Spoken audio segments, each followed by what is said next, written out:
And if you suck at bookkeeping, then guess how much money you're going to keep? Not a lot.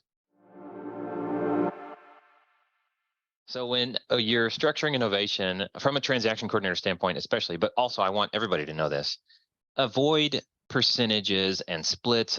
Like, don't use profits as one of the words that you use in your negotiation with a seller. You can use it conversationally, but when we go to contract, you're not giving them a percentage of profit, because if you use the word profit, now you have to define profit, which means you also have to define expenses. And so if you bought donuts for your team, they get to look at the books for the whole deal. They have the right to, because you gave them a percentage of profit. Now they need to be able to verify that you're giving them accurate numbers for profit. So I do not like using the word profits or expenses or splits or anything like that related to profit.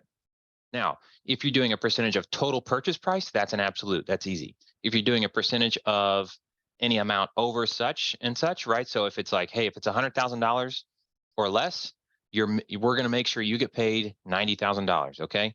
Anything above that is ours, right? Or you know what?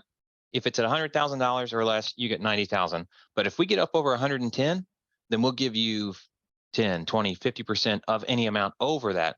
But you want to be basing these percentages on absolute numbers, not variables.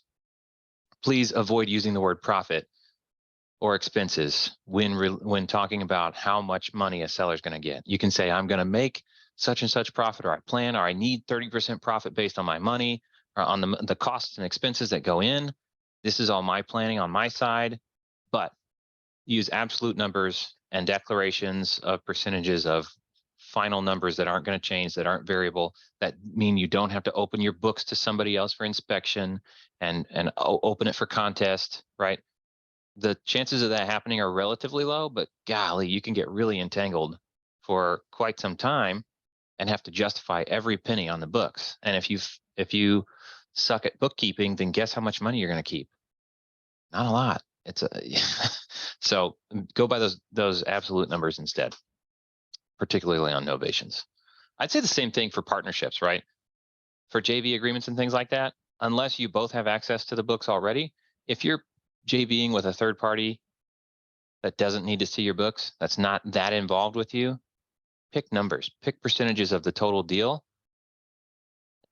and submit specific expenses to be reimbursed for, but don't do like a profit split of X%, because then you have to clearly define what profit is, and that's not as fun.